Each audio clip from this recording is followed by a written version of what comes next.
Jan Schreiner for Board, Ed Mitchell for 2nd Supervisor District, Jason Campbell for Seaside City Council, Bruce Delgado for Mayor of Marina, Scott Miller for Sheriff, Eric Peterson for Salinas City Council, Tim Barrett and Nancy Sulfridge for Monterey City Council, Clyde Roberson for Mayor, and Dan Presser for Airport Board. And none of these recommendations have anything to do with the next program, League of Women Voters, etc. You had an opportunity to sign in, and that you have written your questions, and that you've gotten some coffee and water and goodies over from the table, and you have checked the tables out and gotten some literature from the candidates, as well as information that my friend Bill Leone has concerning voter registration and online registration. You do not need the cards anymore. You can register online. And he has the information, a sheet that tells you how to do that. And I'm very pleased that the young people who've been coming in my office, I can't even give them a card. They just give me the email address. So I'm really happy that the state has worked this out. The candidates can take their seats up here at any time that they would like to. The League of Women Voters, the candidates have pulled straws, and they are arranged up here according to the way that they pulled their names. I'm Helen Rucker, representing the Seaside Voting Education and Registration Center, and I'm also representing Mary Claypool, who is president of the NACP.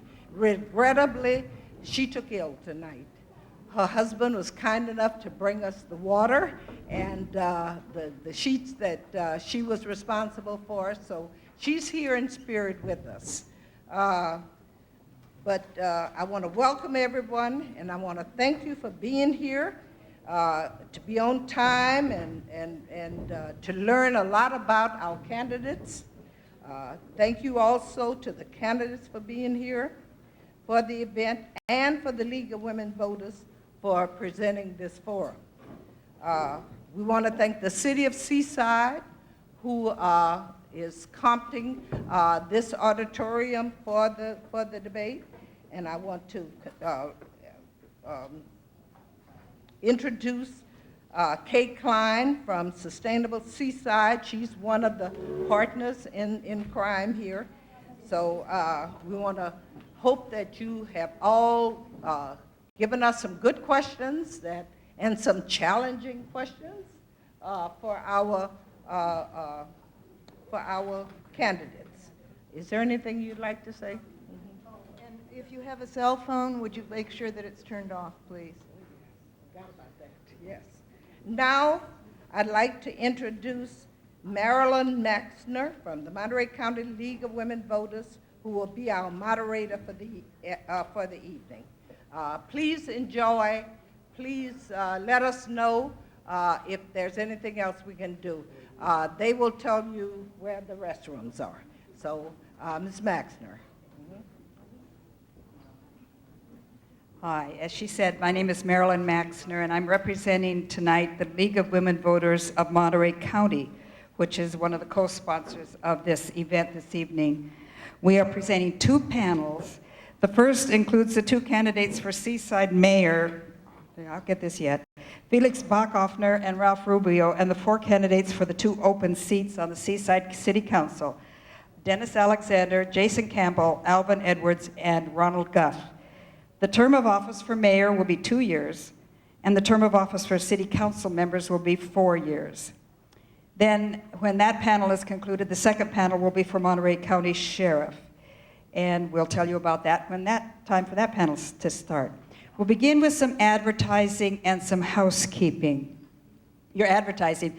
The League has two arms, advocacy, which is based on studies that we do at the local, state, and national levels, and voter service, which is what we're doing tonight. We are nonpartisan in that we never endorse candidates.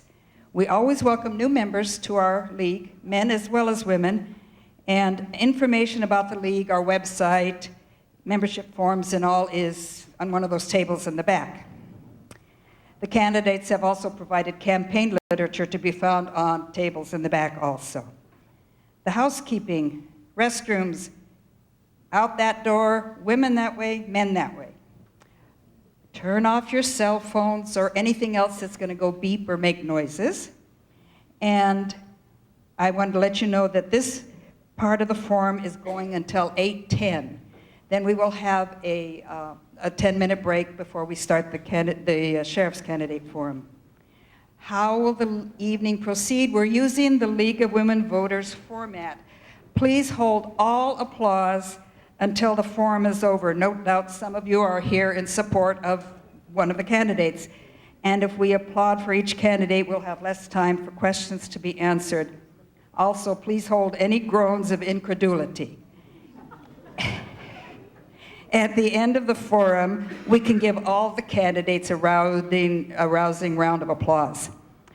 All the candidates have agreed to these rules in order to ensure balanced and equal time for them and to enable maximum time for you as voters to hear their responses so you can be informed voters. The order of speaking for the initial presentation was established randomly before we sat down this evening. The order will alternate thereafter to assure that the same person does not always go first or last. The one who speaks first at the opening will speak last at the closing, and the order will be reversed. The candidates will begin with opening statements of no longer than 2 minutes. I will then pose questions to the candidates from the audience. They will take turns answering, and each answer will be no longer than 1 minute. Written questions from the audience will be sorted by League members Beverly Bean, Sheila Clark, Risa Foss, and Robin Tokmakian, who are all back on that table in the back. Will you raise your hands, ladies, so we know where you are in case it matters? Thank you very much. If you wish to submit a question during the forum that you haven't already submitted, write it clearly and legibly, please, on one of the cards provided, and then raise it in the air.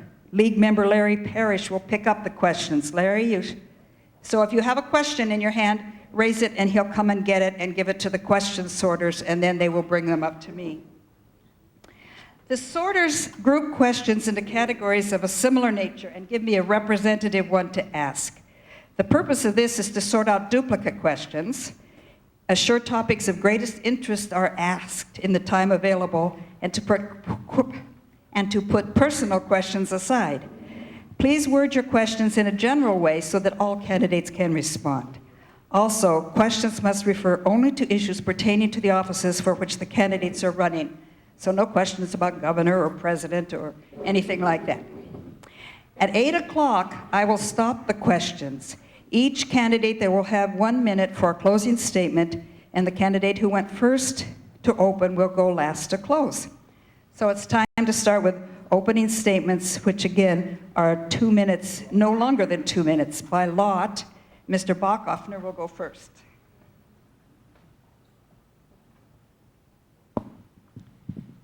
Thank you. Can you all hear me? Not very well. We had this problem last time too. Any chance that the gain can be turned up on the mic or the amp can be turned on? Somebody from Seaside know how to make the mic louder for the candidates?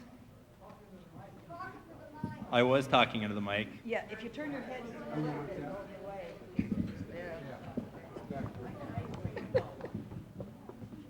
I used to be a technical theater consultant, and there's this thing called gain. That's what they need to find. They need to turn it up. There's a button called gain, turn it up. I forgot to introduce one of our important people, Alice Glenn, who has, wave them, show them, signs to show when they have 1 minute left, 30 seconds left, and when it's time to stop. And if you're still talking when the stop sign is off, I will interrupt you. Sound check, sound check. Now you can hear me. Okay, thank you. Maybe we could test the other mics too so that we don't, no? It's all going to be good? Okay. Okay, well, thank you all for being here this evening. It's wonderful to see this many faces. At our last candidates forum, we had probably less than half the crowd. And thank you definitely to the League of Women Voters and the Seaside Voter and Information Center and the NAACP and Sustainable Seaside and any other sponsoring organization I may have forgotten. It's wonderful that you're all putting this on so that the candidates can get their message out, and more importantly, that you can ask us things that are important to you. So that's really what motivates me to run for office. You'll hear a lot of questions being asked about probably the police department and budget and development. And I think what you'll see is that a lot of the candidates here before you tonight have fairly similar ideas in terms of what we want to see happen in Seaside. We want to see Seaside develop well so that more cash flow comes through the city so that the city can continue to offer good services and actually improve on those services. But the fundamental difference that you're going to see between us is style and an approach to government. When I was mayor, we opened up government dramatically. We received your input and incorporated that input and didn't just rubber stamp things anymore. And that's exactly why I'm running for mayor again. I want to see this city incorporate public input, embrace the collective wisdom of the citizens that we have in the city of Seaside and also other cities. It's important that we listen to what other cities have to say and their stakeholders have to say. We hear a lot about Seaside first. Sometimes that comes across as Seaside only.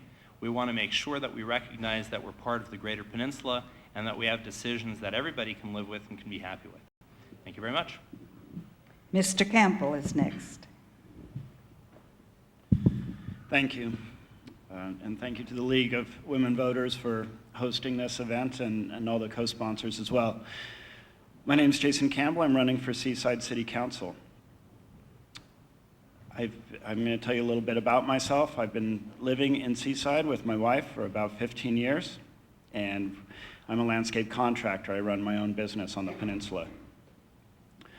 I've been paying attention to politics, local politics, more and more closely over the last 4 or 5 years, and I've decided that some changes need to be made, and the best way to affect those changes is to make a run for council.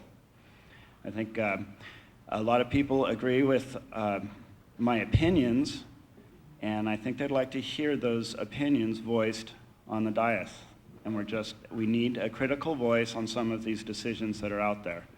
And I would be happy to provide that voice.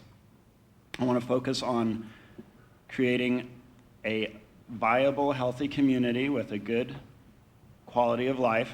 You're going to hear that quite a bit from me because I think with a good quality of life, other things follow, healthy environments, business, and all that. So you'll be hearing that. I have the endorsements of several really good people and really good groups. I'm very proud of it.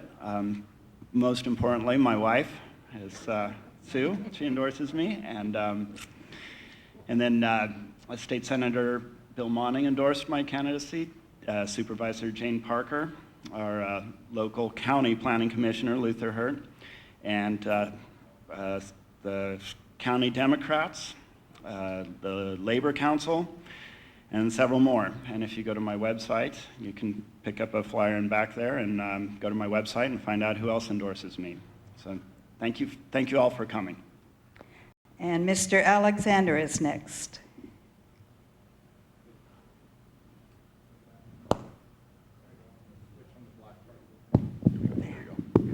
Thank you.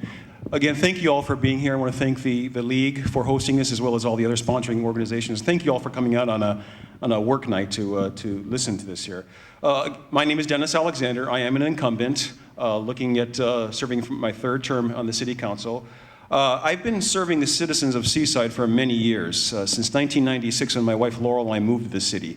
I moved here the same year I was hired to Seaside High School as a math teacher. Not long after, I went to the police academy and became a reserve police officer in the Seaside Police Department. And at the same time, I was a member of the Neighborhood Improvement Program, which for 7 years I served as its chair.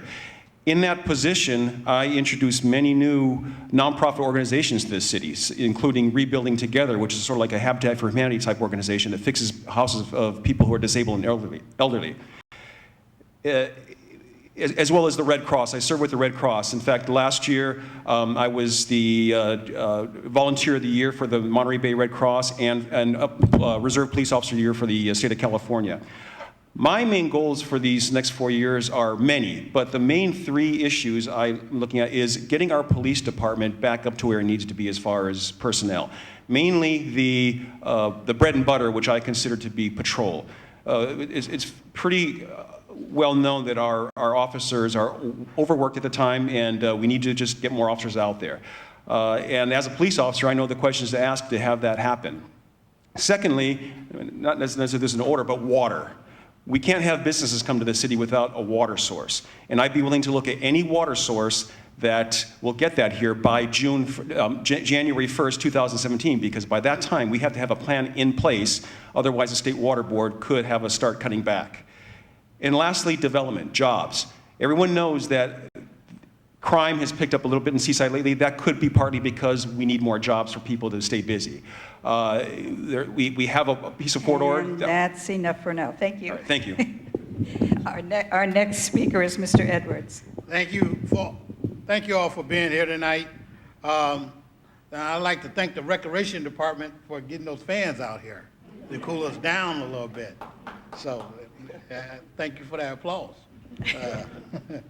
I'm seeking re-election to the office of the City Council in the wonderful city of Seaside. I'm an incumbent. You, the public, expect honesty, integrity, consistency, accountability, and transparency in our city government. If re-elected to the council, I will continue to set goals, objective priorities, and evaluate the city manager and city attorney. I will continue to improve our economic development. Redevelopment on Fort Ord is essential for our innovative growth and prosperity of our city. I will continue to enhance our public safety and keep it a priority. I will continue to support our neighborhood parks and improve the infrastructure of our city. I strongly believe in our community program for senior, youth, and will ensure funding for these programs. I will continue to support the Veterans Cemetery on the former Fort Ord. If re-elected, I will work diligently with my council members and city commission to improve the image of our city and council by being a team player. I will respect and invite public comment, opportunities, ideas, and criticism. I pledge to keep the citizens of Seaside informed. I welcome your vote and your support on Election Day. I made it. Our next speaker is Mr. Guth. Can I take my jacket off? Absolutely. It's really hot up here. It is. Come on, guys, follow suit. Don't me be the only guy up here without a jacket on. I feel better. Hi, my name is Ronald Guth. I'm 62 years old. I'll be 63 soon. I gotta say that over? Okay. My name is Ronald Guth. I'm 62 years old. I'll be 63 in a couple of months. I'm running for Seaside City Council. Been married to my beautiful wife, who's in the audience, of 28 years. We've been together for 30 years, Marie DeFranco Guth. I have 2 beautiful daughters that are also in the audience. I have an adult son and 2 grandchildren. I'd like to tell you a little bit about myself. I'm a Vietnam veteran. I went into the Army at the age of 18 in 1969, and I remained in active duty for 11 years. When I got out, I went right into the Army Reserves, and I finished an additional 16 years. I retired after 27 years in the Army. While I was a reservist, I got hired by Seaside Police Department January 5th of 1981. I served with the Seaside Police Department for a total of 30 years. I started my career in Seaside, and I finished my career in Seaside. I had ample opportunities to go to other departments, including the CHP, but I decided to not do that. I wanted to stay here because I love my city. Now I want to continue serving my city as a city councilman. My priorities right now are public safety. You guys aren't safe. If you live here, you're not safe. Simple as that. We need to get our staffing levels back up to where they were when I retired in 2010. We need to get our reserve police officer back up to where they were. They were valuable to us, and now I think we're down to one reserve officer. And we need to address that issue seriously. It needs to be addressed right away, not next month, but right away before things get worse. We have a proliferation of gangs coming in from Salinas, and they're staking out Seaside because Salinas is I gotta stop. Okay, thank you. Thank you. And our last opening statement comes from Mr. Rubio. Good evening, everyone. Thank you for being here. I want to thank my wife for being here as well. She's putting up with all this. I'm Ralph Rubio. I am the mayor of Seaside, and I'm running for re-election for a 5th term. Previously, as mayor, my administrations have approved key projects for the economic vitality of our city, such as a resort hotel at Bayonet Golf Course, the Fremont Broadway City Center, auto center improvements, the Main Gate Shopping Center in the West Broadway Urban Village, and the Veterans Cemetery.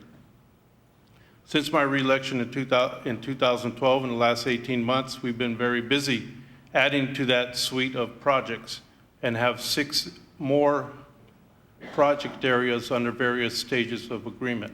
That's economic development. We also have put out the cry for Seaside First. Seaside is open for business. And the business community has responded by opening 5 new restaurants.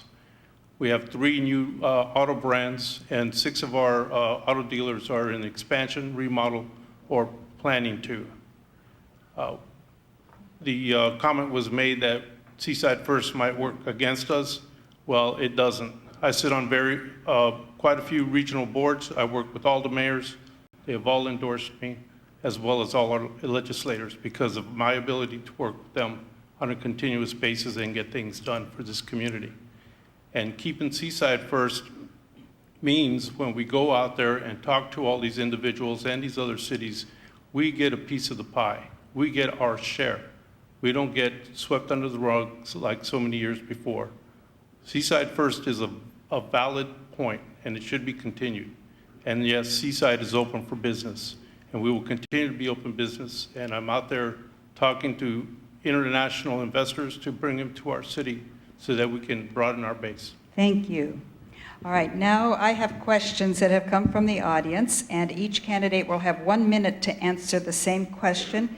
And we'll start with number 2, Mr. Campbell, and go down the line, and the last person to answer will be Mr. Bachhoffner. Now, what would be your first priority program to improve the well-being of Seaside residents? 1 minute.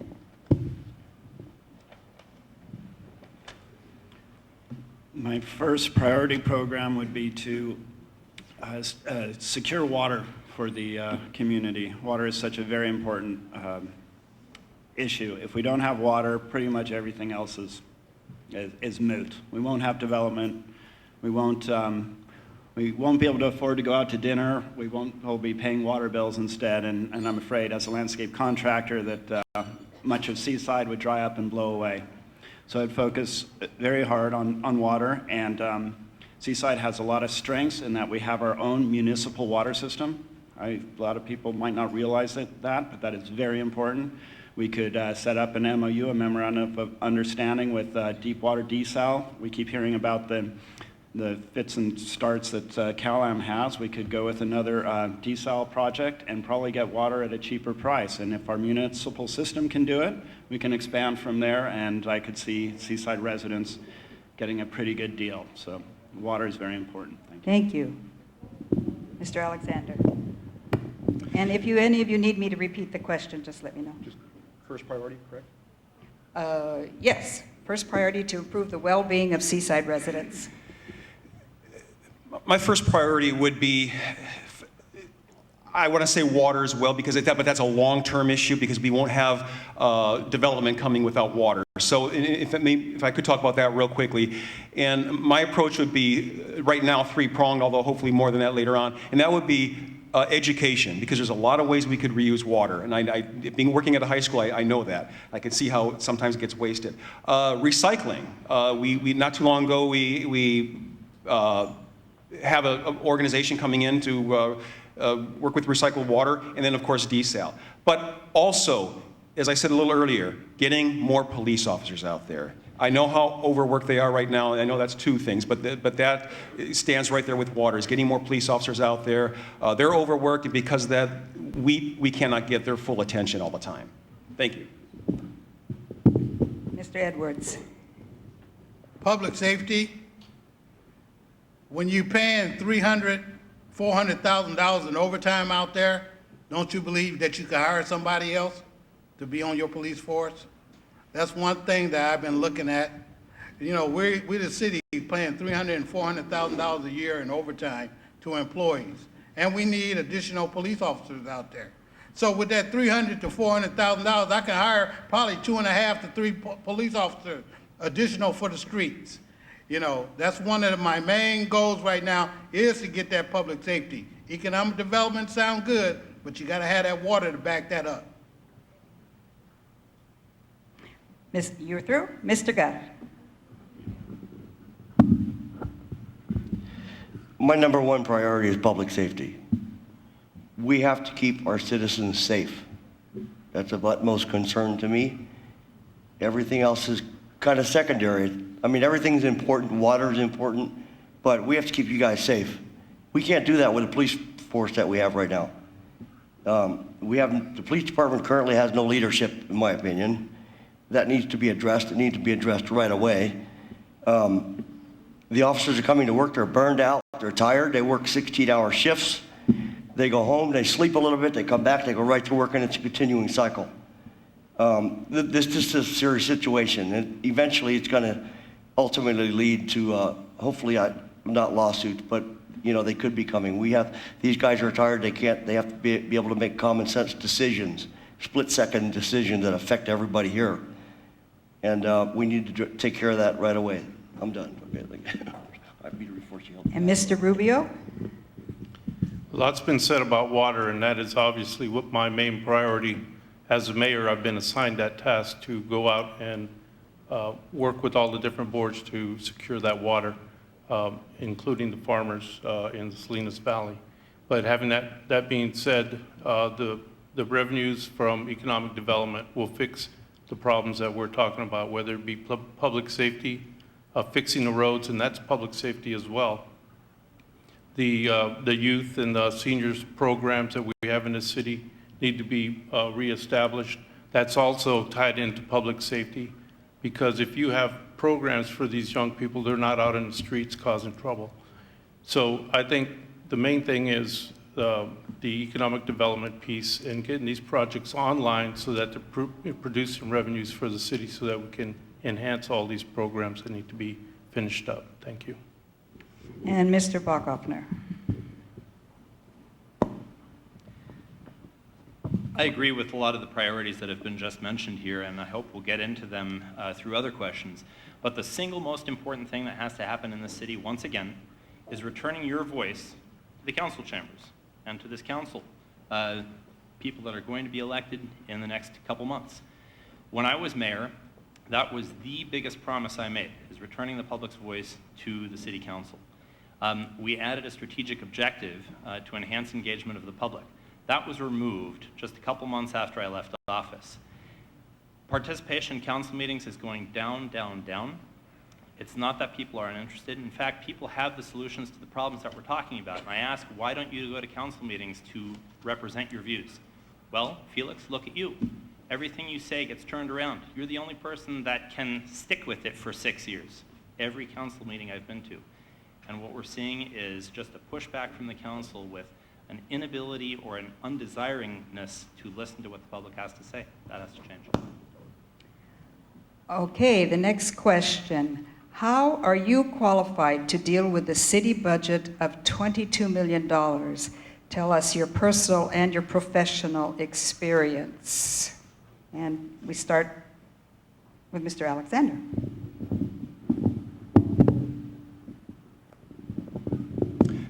Thank you.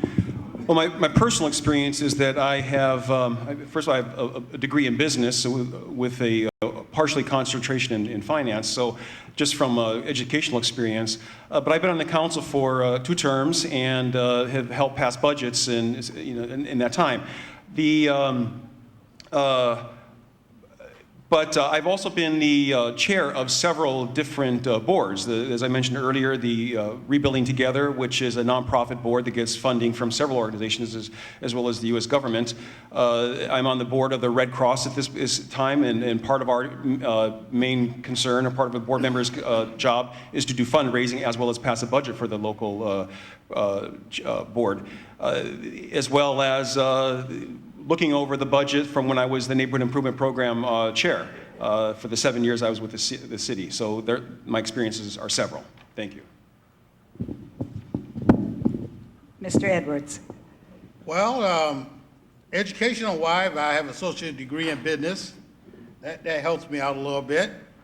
Also, I spent 12 years sitting on a public agency, the Water District.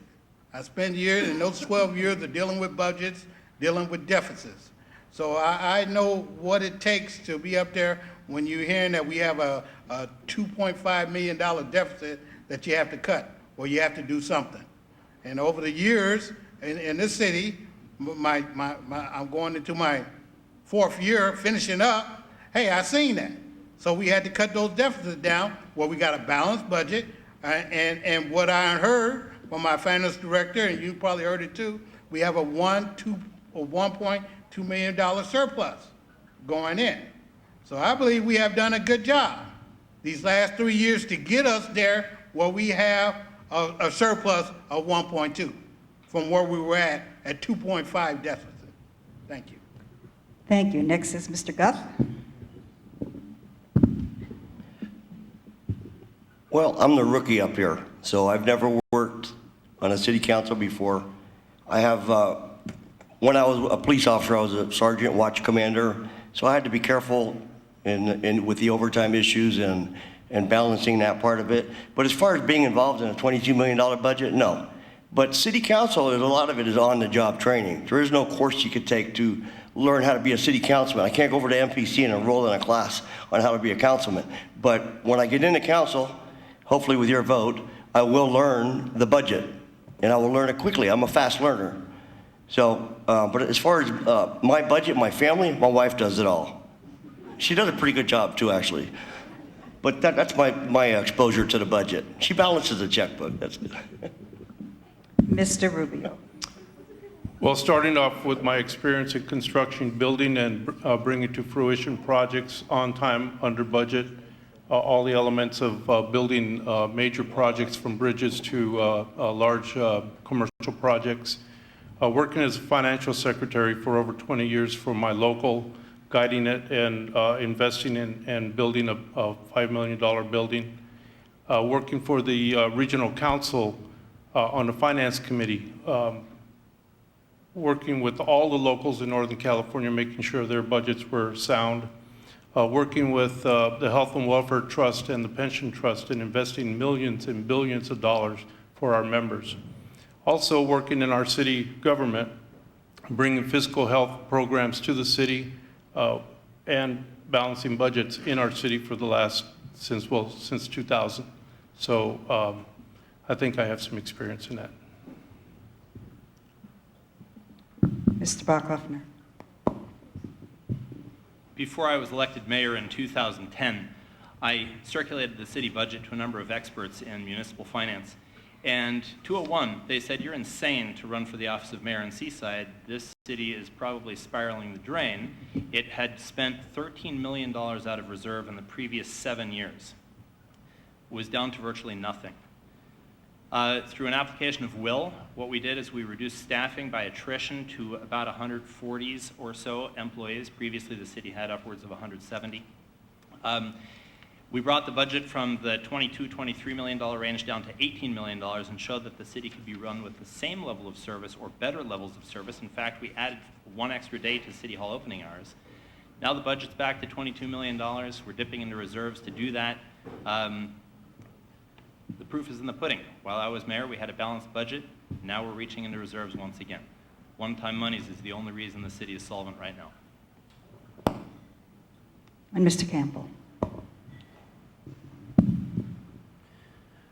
On a personal level, I've run my own business for 20 years now, and I've run it successfully. So I understand budgets and how to estimate jobs estimate jobs, provide bids, and do the job and actually make a little money on at the end.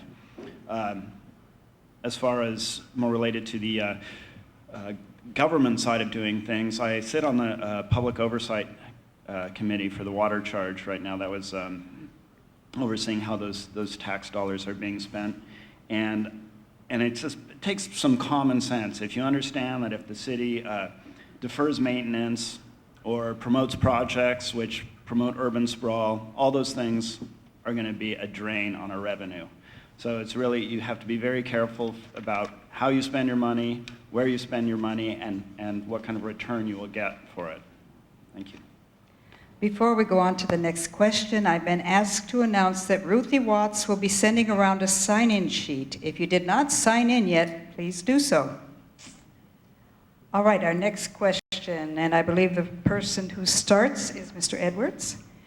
And the question is, what kinds of jobs do you see resulting from present economic development plans? How would you improve things? It depends on what kind of development that you start getting into the city. You know, I would like to see high-tech jobs, if we can get them. But then I would like to see more hotel jobs, if we can get them. The more hotel jobs, you know, the more hotels we got, the more TOT we will make.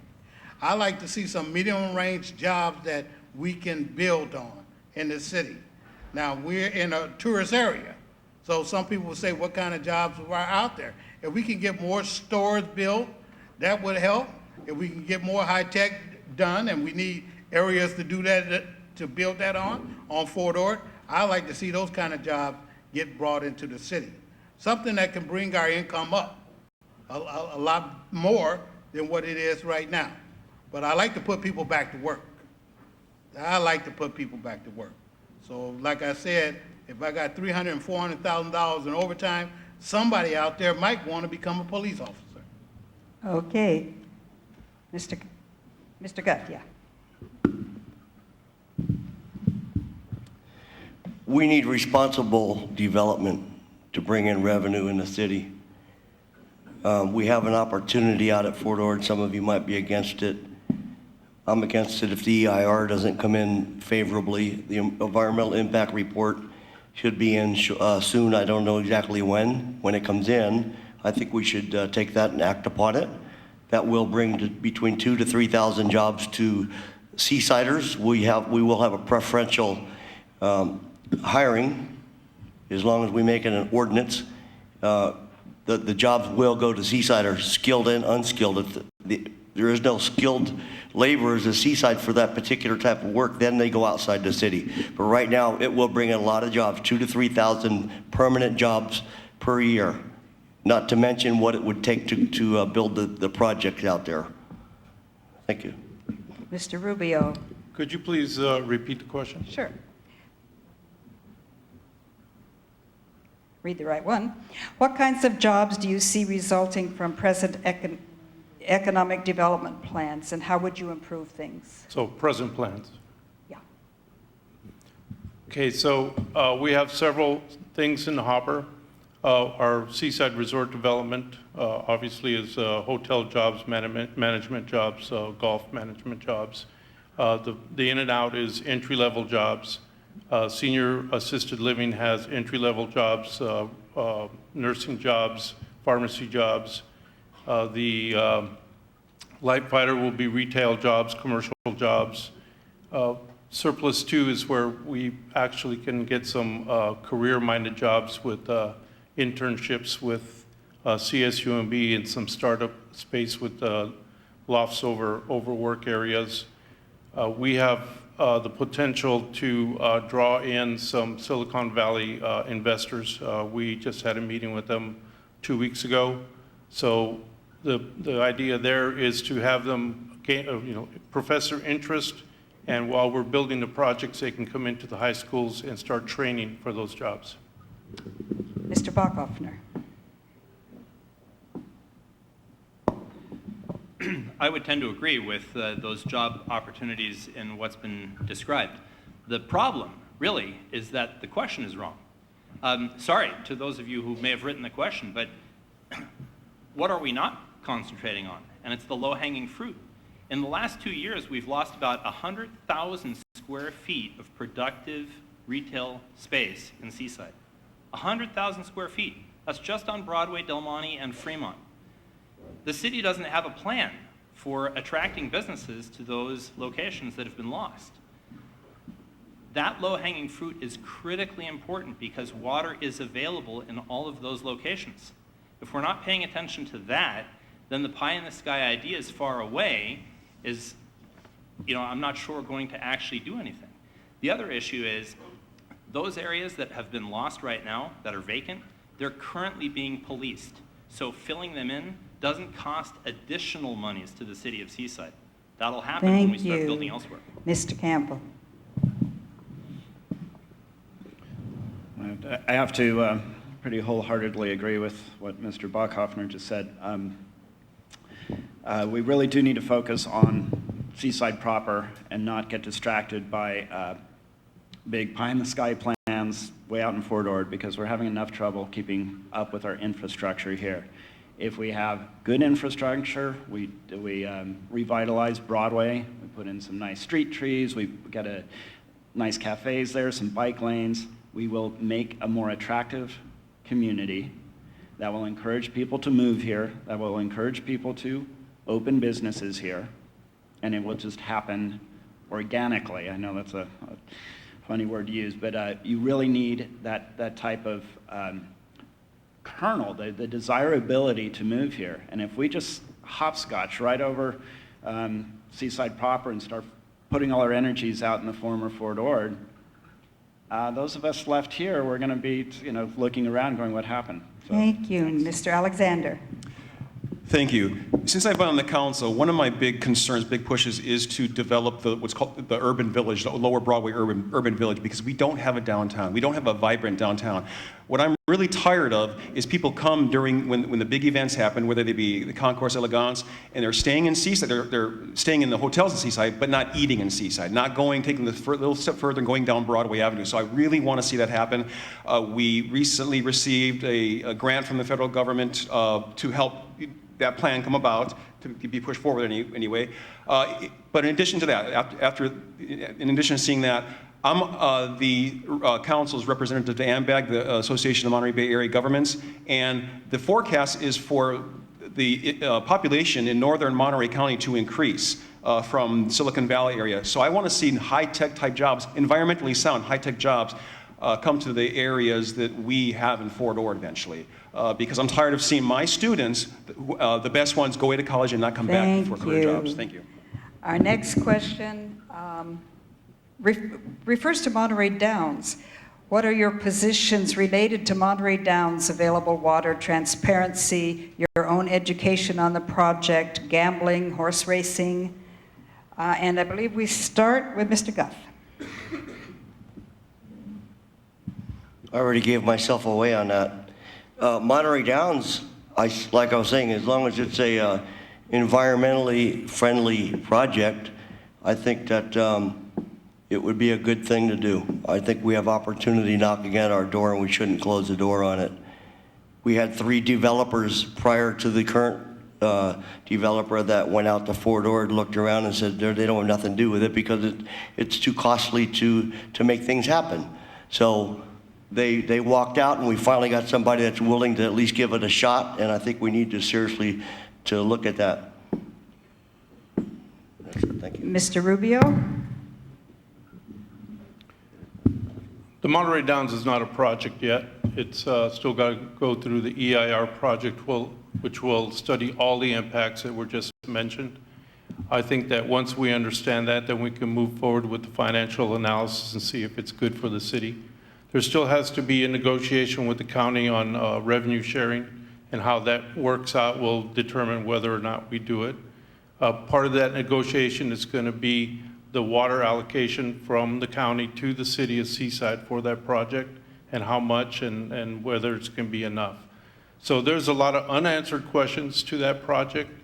I'm not going to close my mind to it, and I'm not going to say that it's, the answer to everything that the city needs. It's a piece of the pie. It's not a silver bullet, but it has to be studied appropriately and with a good eye to the finances. Mr. Bachhoffner.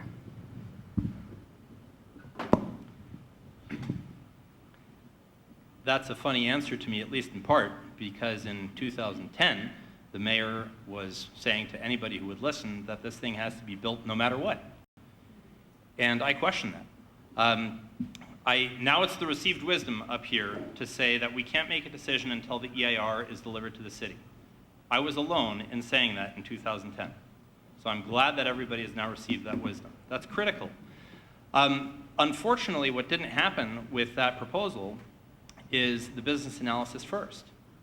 Of a proposal of such incredible magnitude, why isn't the city thinking about the costs and benefits before we get this deep into the EIR? I think what we'll find at some point is that there's this expectation on behalf of the city that it's going to be our economic savior. Sure, it'll generate revenue, but it'll also generate a lot of costs. They're not going to fund our police force down here in the older areas of Seaside. They're just not going to leave that money on the table. Thank you. Mr. Campbell. Thank you. Yeah, there's no water. We all know that as we're paying our bills, unless somebody pushes the Marina Coast Water District to build another project. Of course, our friends at the Highlands will end up having to subsidize that project to provide water for that developer. If that Monterey Downs is built, we can pretty much expect a hike in crime around horse tracks and gambling. The EIR was delayed again, and it was delayed until after the election. That is really disturbing. It should be a front and center election issue right now, because that is the largest development proposed that I can even think of. Over 5 to 700 acres, depending how much you include. It's huge, and we should all be thinking about it right now. Mr. Alexander. Thank you. And I just want to mention as well that it is not yet a project, and it may not become one. There's a lot that has to come back in front of the council before we decide that it becomes a project. Given that, what I'd like to see is what are the range of jobs that are available out there. When the prediction is that it's going to create 2,000 to 3,000 jobs, you can't turn away from that. You've got to give it its public vetting. And this council, as I said last week, this council has been accused in the past and previous councils of not being transparent. And this, we need to give it its public vetting to see and ask all these questions. There are so many questions. It's a tough question to answer at this point because there's so many questions that need to be answered yet. But I do want to see what are the range of jobs. Are there management jobs? Are there jobs that we would consider career-oriented jobs? And again, I'm thinking about the students who I'm educating that hopefully can get some of these jobs. Thank you. And Mr. Edwards. Monterey Downs is not a project yet, and it's something that we have to look at. We all have to keep an open mind on it. Monterey Downs, if that EIR approved, is not over. It is not over, because it's still got to go through LAFCO. It's still got to go through the county. It's still, if it's going to be horse racing out there, it's still got to go through the state of California to get licensed. The financing, going to the county to see how much sharing is going to be done out there. Hey, one mayor gets the whole project put in Seaside. The other mayor said, well, I want to get it. Well, one mayor got it started. The next mayor got it all put in Seaside. Now this mayor trying to get the EIR brought to the people. I believe in keeping an open mind. I believe in public hearings. And all the public hearings we're going to have on Monterey Downs, I expect this auditorium to be filled. Thank you. All right. Our next question. What will you do to bring sustainable business to the Broadway downtown area to re-enliven our cities? And we start with Mr. Rubio. Well, I believe we've got a really good start on that with our West Broadway Urban Village, which is a smart growth approach to redoing the Broadway area. It had received awards for its planning, and it's a very comprehensive plan. It has all the elements of a walkable community, work, live, and it would create the synergy and the critical mass to support business where people live. If you have people walking across the streets and on the streets to where they live and the stores are there, they're going to shop where they're closest to them. They won't have to get on a bus, they won't have to get in a car to go to other places. There's also going to be a transit-oriented center very close to the project so that people don't have to get into cars. They can ride their bikes, take the bus, take a light rail to the business center of Seaside. Mr. Baca. While I was mayor, this is one of the only areas that was a little bit odd to deal with. It turns out I actually own a property on Broadway, and so I had to recuse myself from the discussions of the West Broadway Urban Village, according to the FPPC. So, first of all, I'll say this, that if you put me back in office, I'm going to dispose of that property, because this is a key issue. It's been, even though we talked about it in Seaside, and it moved forward fairly well while I had Steve Bloomer, the mayor pro tem, shepherd it through the council, the last 2 years, it's sort of been ignored to a large degree. In fact, the city lost a ton of money because it didn't apply the money on time, and now the paving that's going on Broadway has to come from a different federal pot, so Broadway is not getting nearly as much attention as it needs to. So you have my commitment that I'm going to transfer that property out of my portfolio so that I can actually give some adult supervision to the city of Seaside on Broadway, which is a key opportunity for us. And Mr. Campbell. It does look like a good plan, and it really should be enacted as quickly as possible. I'm not sure what all the delays are, but there seem to be a lot, and we're getting distracted by again, these pie-in-the-sky projects, Monterey Downs and all that. Basically, we need to attract people to this area. We need to follow through that project and sell Seaside. Say, hey, we're right next to the Fort Ord National Monument. If you want to live and work in Seaside, you have a place to play and recreate as well. We have the beach, you know, it's Seaside, right? So it's a beautiful place to be, a beautiful place to live, and it should be a beautiful place to work as well. Mr. Alexander. As I mentioned earlier, one of my big concerns, as long as I've been on the council, is to develop a downtown, a vibrant downtown, like there are many other places. And I think the area lends itself perfectly for that. It's wide, it's flat, and we have a plan in place. The council meetings, the plans that we've seen are beautiful. I'd like to see that continue forward. What I want to see is mixed use. I also I would prefer to make to explore and see which businesses exist already in the area and in Seaside and see how they want to become part of the plan. I truly believe that small businesses are the underpinning of an economy, a vibrant economy. So I would, to simply answer the question, I would try to get those businesses that are there already involved in the larger plan, and just continue moving forward to make it a walkable, family-friendly place where people do not have to go outside of the city of Seaside when these big events happen here, when they're staying in Seaside but not eating in Seaside. Thank you. And Mr. Edwards? The first thing we need to do for West Broadway down there is fix that street. And that's what we are doing, this council is doing right now, is fix that street down there. Hey, by the end of December, I hope we have it fully paved from General Gym all the way down to Del Monte. So that's a good start right there, is fixing that street right there, so people will want to come on there. We doing things down there, like I think Friday night is going to be an auto show down there. Hot Cars Cool Night is going to be down there. I think once we get that done, we can see how many more businesses want to do more things down there. But fixing the street is one of the key things. We have not gave that up. I think the mayor mentioned something about a $4.5 million grant that we got to continue. We're also going to continue to look at if the library should be down there. We're going to do another study on that, find out where that library should be. So West Broadway is there. We're going to work on it, but I And got to it's stop now. Mr. Gus' turn. I think the Broadway Village project is awesome, once we get it up and running.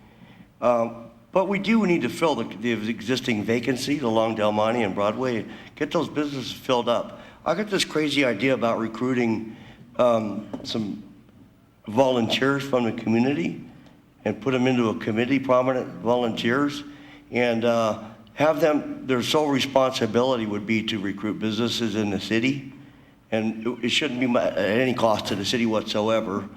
So I think that's crucial. I really do, because we have to create a larger tax base, and the only way to do that is through businesses.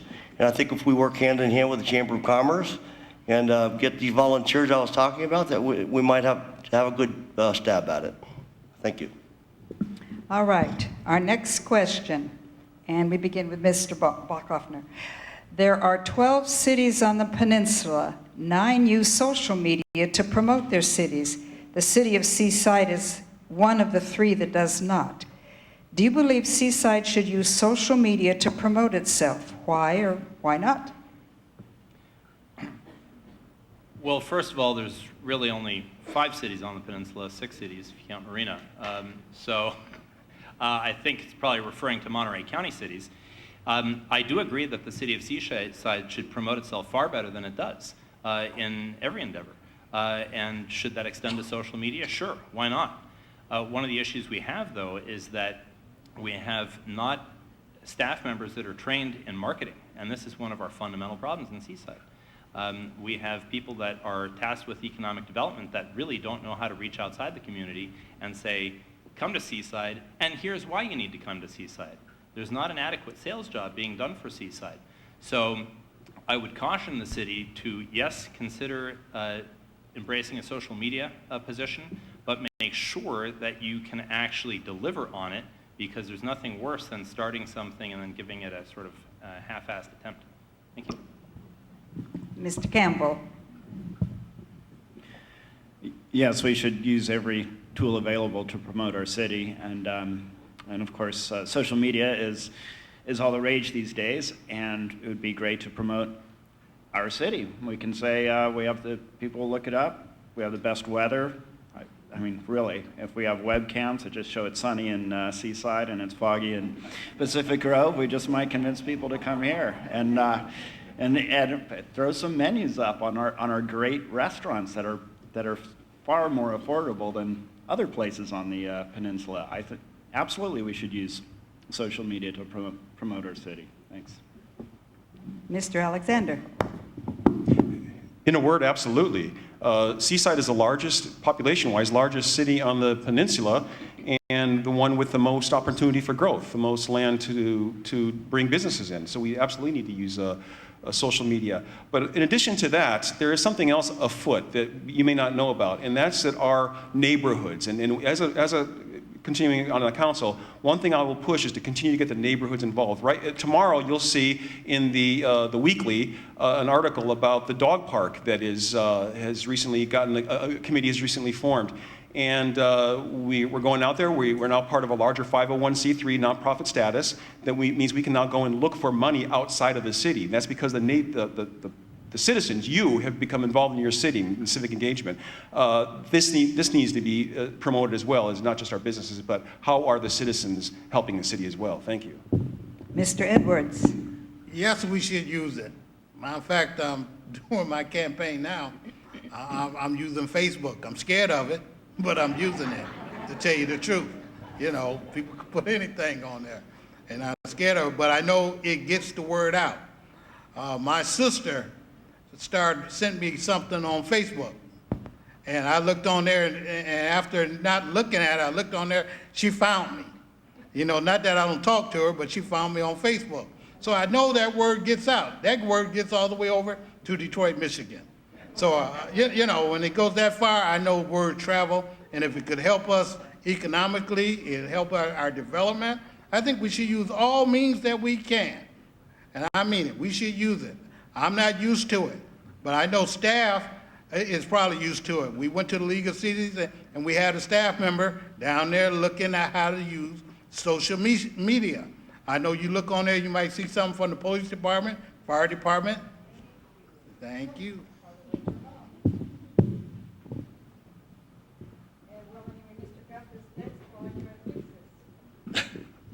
Let's switch on top.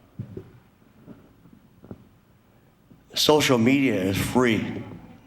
I like that. And believe me, my daughters keep me in check on Facebook all the time. So does my wife. I don't step off that line. If I do, they snap me right back on it. So I'm learning a lot about Facebook like Alvin. I'm afraid of it, but yes, because some things you don't mean to hit that like button, and you do, and then people start barraging you with stuff. So I am learning about it, and I think it's pretty cool. I think the city of Seaside should use social media to promote itself, absolutely.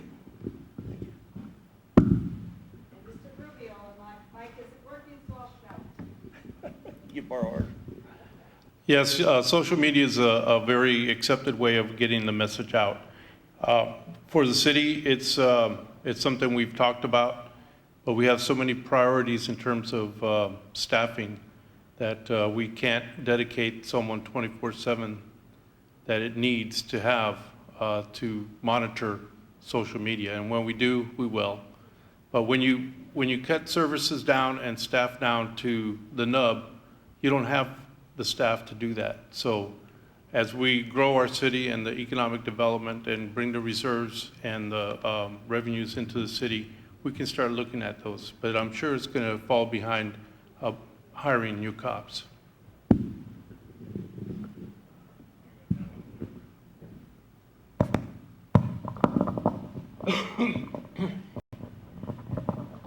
I just want to make an announcement that I know you can all hear. I've been told that the young people videotaping this forum for Access Monterey Peninsula are students with the NAACP Youth Council, and with them is Ms. Monica Flapp, NAACP Youth Advisor, and I'm sure I got your name wrong.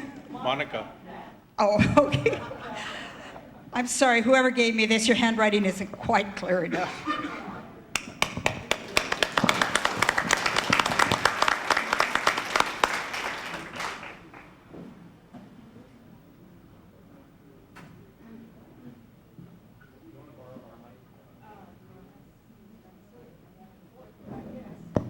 Better that the people hear it. That's true. As elected mayor and/or city council member, how do you propose to help the troubled Del Monte Manor with the current issues it faces?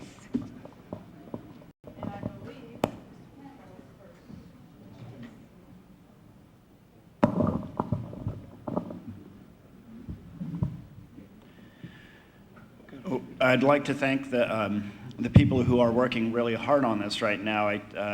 From what I've read, Jim Vossen and Richard Glenn and others are really trying to correct the problems over there, and I would fully support them. I just find it just horrible that with the homeless problems we have right now, that people are at risk of losing their homes up in the Del Monte Manor. So it would be a very high priority for me. If these subsidies and grants are mainly handled through the county, I would absolutely talk to people in the county and lobby them and make sure that that we get everything right back on track and solve these problems, because we should not be allowing people to get basically thrown out on the street simply because of lack of paperwork.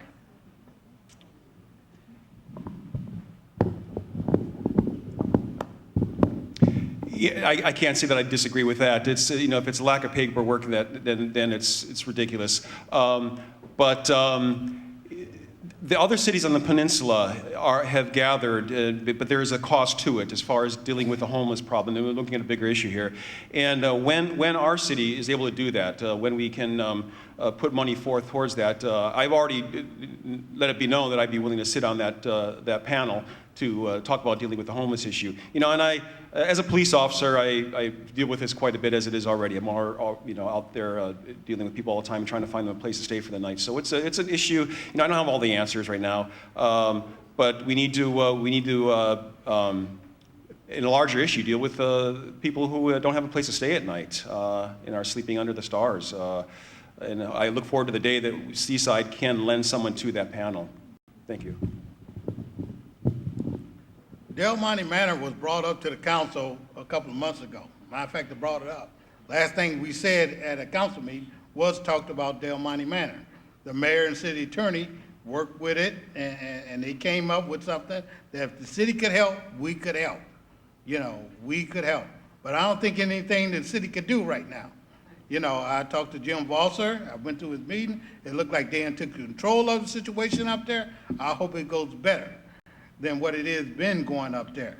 But we have talked about it publicly at a council meeting, publicly. Probably the last thing we did, but I think the mayor took about a good 5 to 10 minutes and said, I tried to do everything I can to help those people up there. And he explained it public. So our council member's tape, you might can find that tape. It was back about 2 council meetings ago or 3.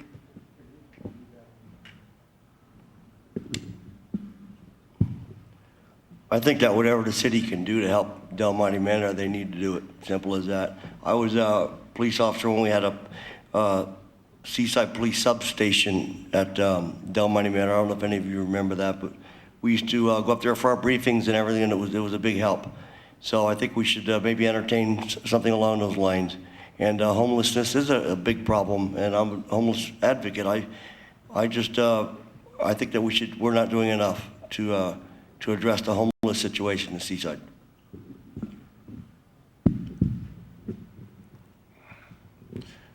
In my job, I was responsible for over 300 HUD units in Salinas.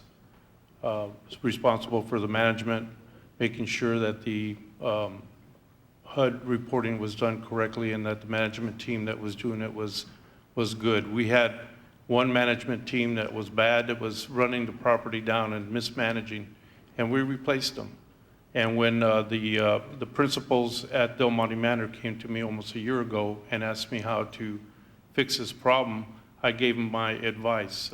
And we're still there at the same place that we were a year ago. I think the city's role in this is not so much in the HUD process, but to make sure that we can assemble the necessary pieces to provide a safety net for the folks that live there in case they do not get their problem solved. I think that's probably the best way that we can help, by pulling together the agencies and making them available to the folks.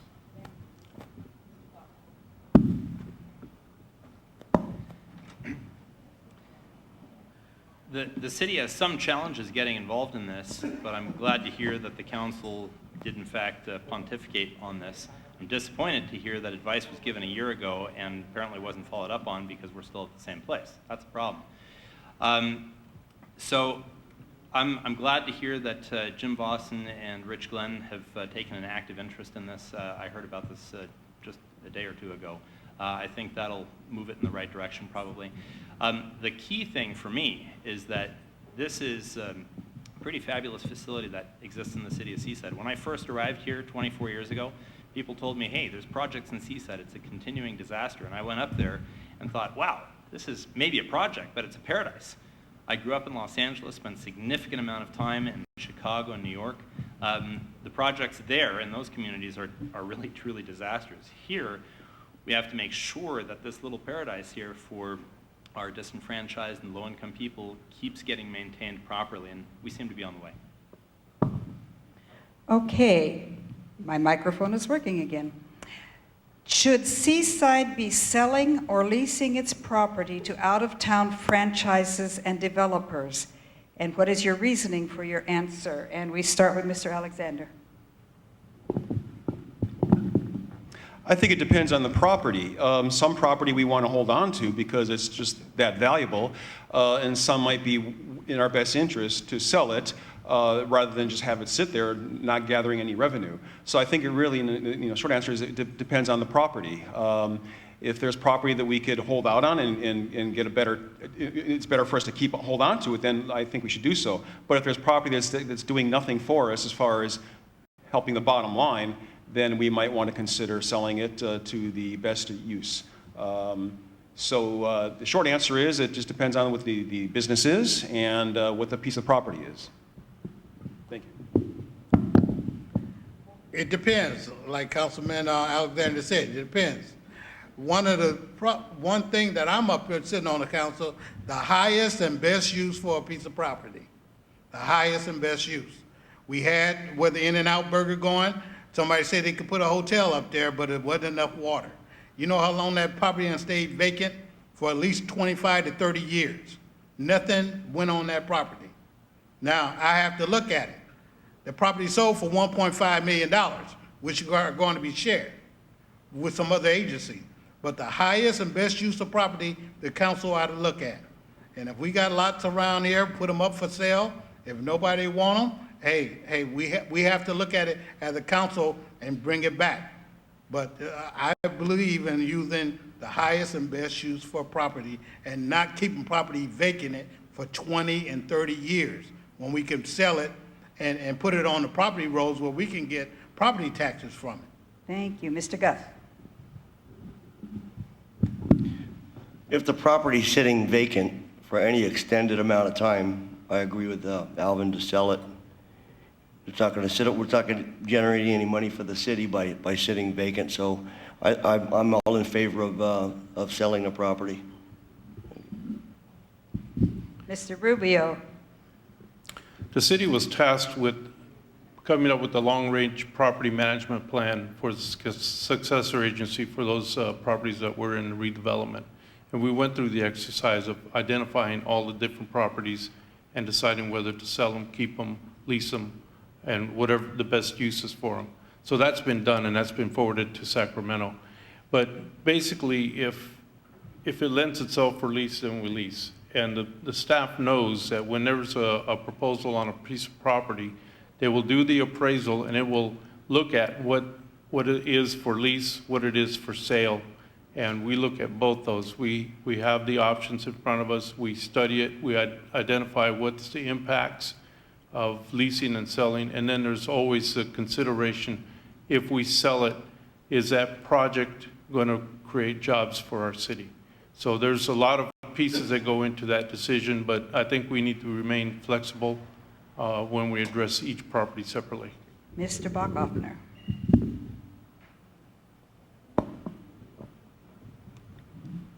I think this question shows what a mess redevelopment has given California.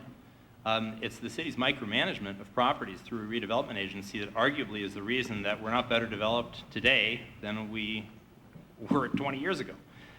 Sure, there have been a couple projects, but fundamentally, the city has held on to this vast portfolio of redevelopment agency properties and tries to play God and say, what is the highest and best use of the land? That's fine. If we're going to do that, then why are we selling a property to somebody that's going to operate it for 100 years as a fast food joint when in 10 years we would probably have enough money, enough water to build a hotel that would generate probably 20 times the revenue? Wouldn't it make sense to lease it to them for a couple years and then in 5 or 10 years down the road say, sorry, your lease is up, we now have the adequate water to build a 100-room hotel here, and instead of yielding, maybe $40,000 in revenue to the city, Thank yields you. $600. Mr. Campbell. It really does depend on the location of the property and the situation. I can think of an example that it would be beneficial to just sell the property if it's costing the city too much to keep, and we see it's not part of some long-term plan. I could see selling the property for to the highest bidder and get the most money out of it. But I'd also be concerned about property up here on the hill. I know Cal-Am wants part of it for storage tanks. I would absolutely lease that property to Cal-Am. That way, as our water rates go up, we can raise the rent on their water tanks. Thanks. Okay, our next question. How can bicycle riding be made safer in Seaside? And we start with Mr. Edwards. Well, we repainted Broadway, so I hope we put a little bike lane down through it so people can know. I know when General Jim Moore was built, it was a problem. People argue about bike lanes being put there, and we put some there, on there. It costs a little bit of money. It might take away from a little bit of parking or something, but I think if we can put those lanes in, I think it'd be adequate, that we put them in. I think as we repave our streets and we can put bike lanes in, we should do it. So I look at it that way. Mr. Guth. Bike lanes everywhere. We need them. And as long as they're enforced, they should be installed, and then the police should enforce the provisions of the bike lane. It's in the vehicle code. And it's a pretty simple thing to do. Mr. Rubio. There are challenges with the classically designed city and the grid and the engineering that went into the building of the roads back when. But we've added bike lanes to the West Urban Village. We have our bike path that goes through the city, the old railway right-of-way. But there needs to be more connectivity to the regional bike plan. The city of Seaside does have a bike plan. It's on the website. You can see what the plans are for bike lanes in the city of Seaside. It's comprehensive, it's connective, and it's just a matter of having the funds, again, to implement that. There are some real good opportunities with General Jim Moore and Broadway to make that connectivity. It's going to be important as we move forward with the National Monument and the other elements of the Fort Ord Reuse Plan. And Mr. Bachhoffner.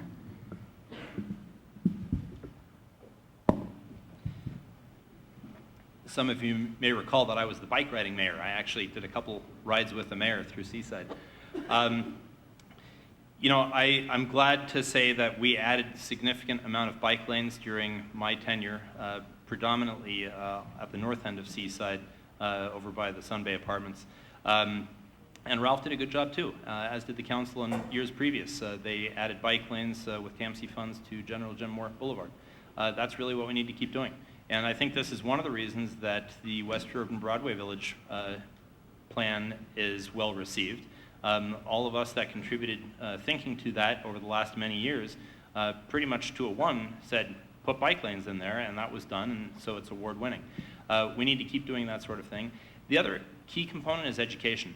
Drivers, I think, don't understand enough about bicyclists, so we need to get out there and try and educate drivers about what the benefits and downsides are to having more bicyclists on the road. We have the largest number of bikers. Thank you. Mr. Campbell.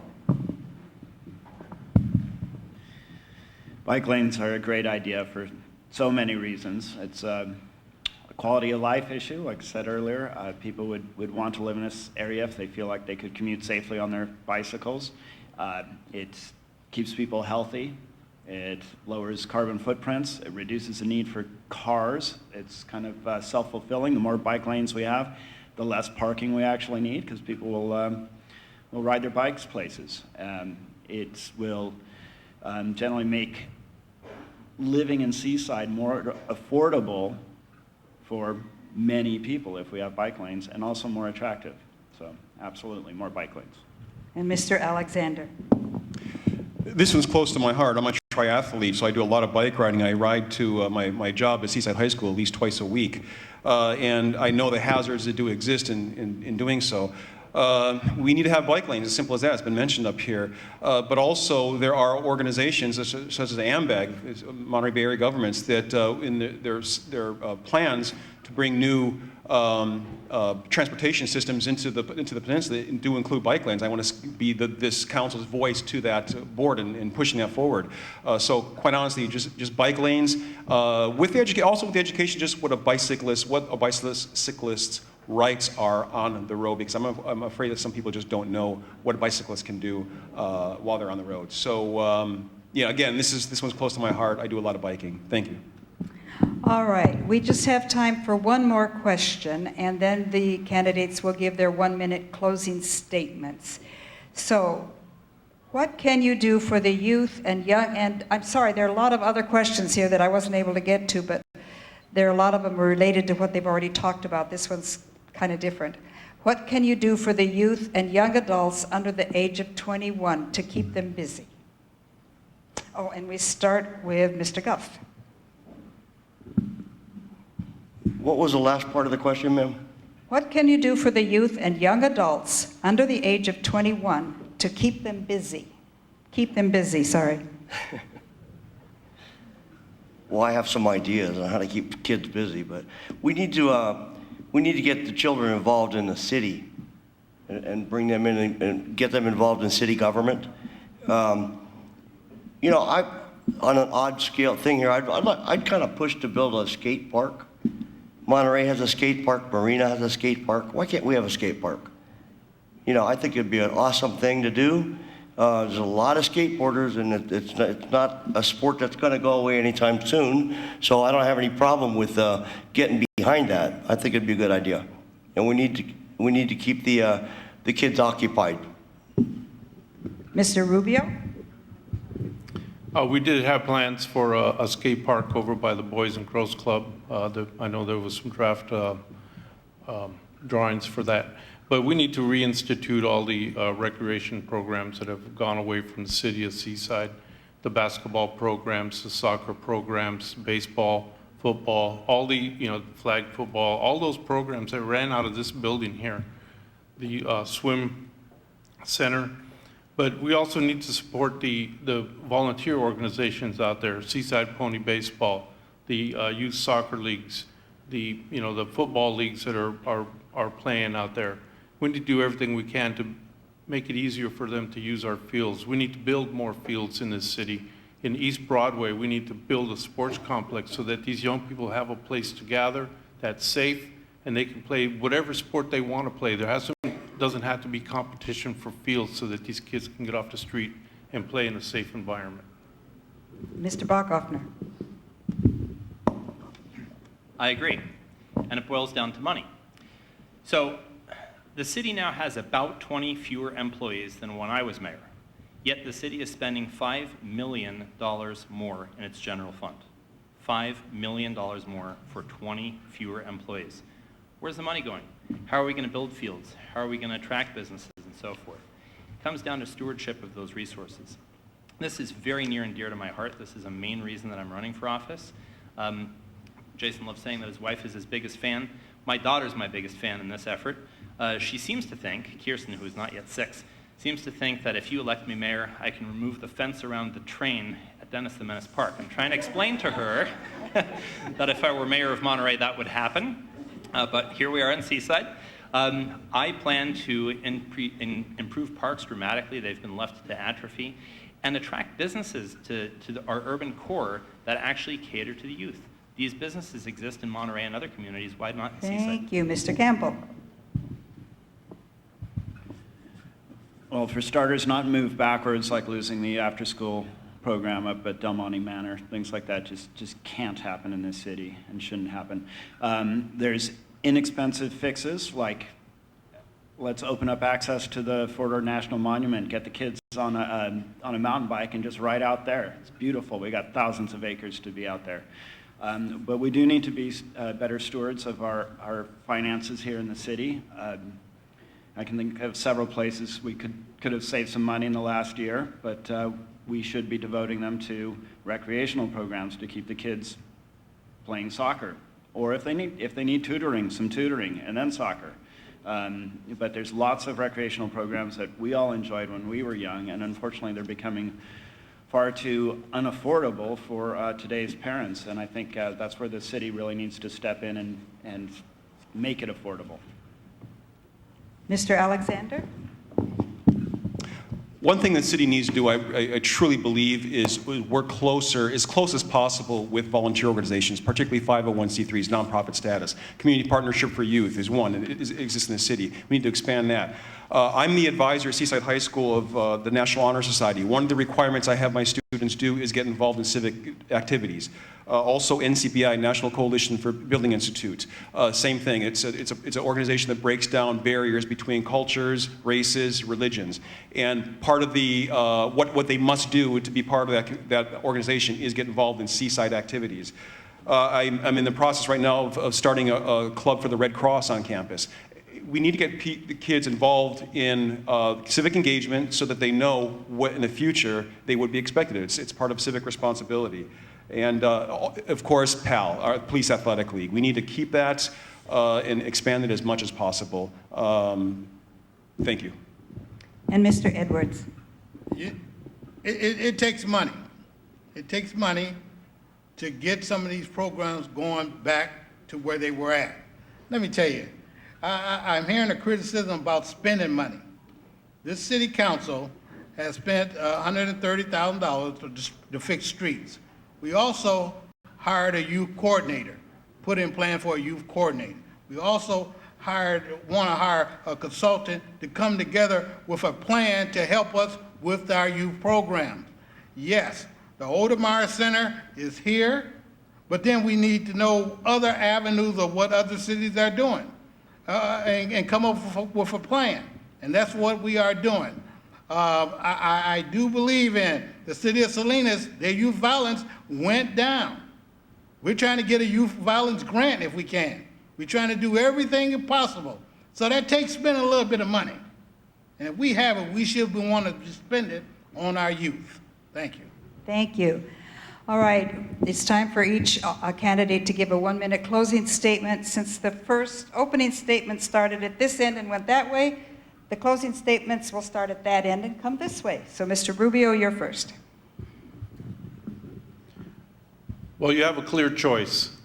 Make the city smaller, lose services, or let's grow the city and keep our momentum going. We have a city that's becoming prosperous, family-oriented, the beautiful community that we want it to be. I look forward to providing the leadership, the experience, the teamwork, citizen involvement necessary to attract investors to this community. This will in turn help provide the city with the revenues that we need to get these programs going. You heard about all the programs that we need. We need the revenues to do that. We need to create those jobs so that we have employment opportunities, not just for our youth, but for people in various stages of employment. So we have the momentum, let's keep it going. As your mayor, I'll work with you to accomplish all these goals. So on November 4th, vote for me, Ralph Rubio, as your mayor, and let's keep the momentum going. Thank you. Mr. Guff. I pride myself on being an independent thinker.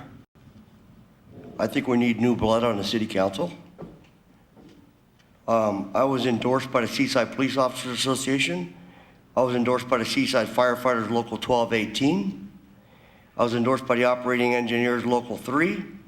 I was endorsed by Mike Kanalakis, a retired sheriff, Mal's Market, and numerous small businesses in Seaside. James Bogan endorsed me. Many of you know James Bogan. And Gail Tier. Those are pretty powerful, endorsements in my opinion. Those people wouldn't endorse me if they didn't think I'd be a good city councilman. So vote for Ron Guth on November 4th. Thank you. Mr. Edwards. Well, I'm not ready to go yet. So I need your vote on November 4th. I need you to go out there and tell the public we need to vote. That's one thing this city needs to do is vote. So, you get that ballot, drop it in the mailbox. If you got a stamp, put it on. If you don't, still drop it in there. It's going to go someplace. I hope it goes to the election office. If you don't have a stamp, take it up to City Hall. But I represented you for 4 years. I have done what I said I was going to do. The hardest thing I thought I wasn't going to get done was fix streets, and we came up with the money. I do not believe in putting that money in the bank and let it draw dust. If we need our streets repaired, I'm going to repair them. If I need somebody out there, more police officers, we're going to try to hire them.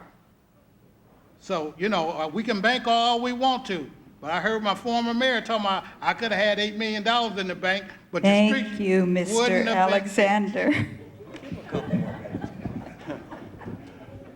right, I'm going to use my 1 minute to talk about something that hadn't come up yet, and that's that since I've been on the council, I think I've been a voice for the neighborhoods. I was chair of the neighborhood improvement program prior to being on the council.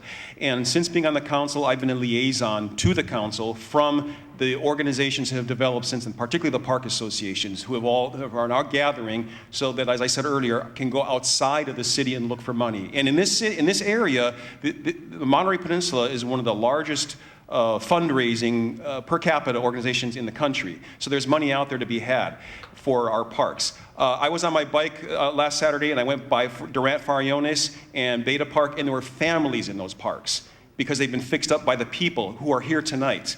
And I want to see that continue. I want to continue pushing forward with bringing the money in the city through jobs, getting the police department up to where it needs to be, but also it's about quality of life in the city of Seaside. And I want to keep on pushing that quality of life upward and onward. Thank you. Thank you. Mr. Campbell. Thank you all for coming. It really means a lot to me that you care about what happens in the city, and I feel like this is not all for naught. I really hope you will vote for me. I want to just let you know that I am a critical thinker. You will hear some questions being asked on that council that you haven't been hearing asked in the past, like, do we really need to spend money on that lobbyist? Do we really need to spend money on another study to find out if the library is feasible?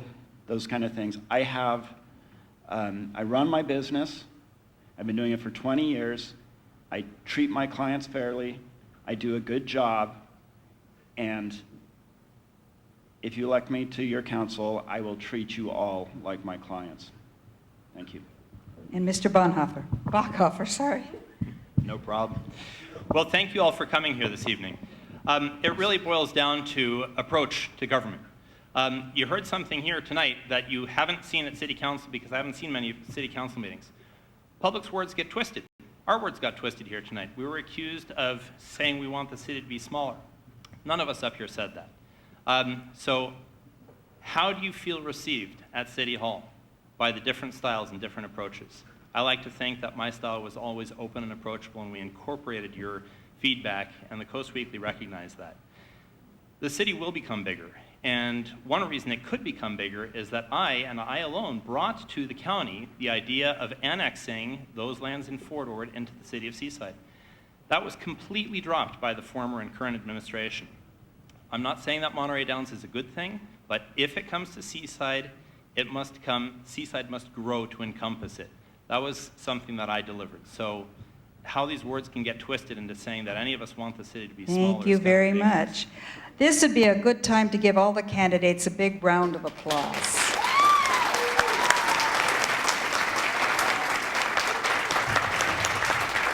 Before we take a 10-minute break, we'll be back for the Sheriff's Forum at 8:20, but we have one announcement.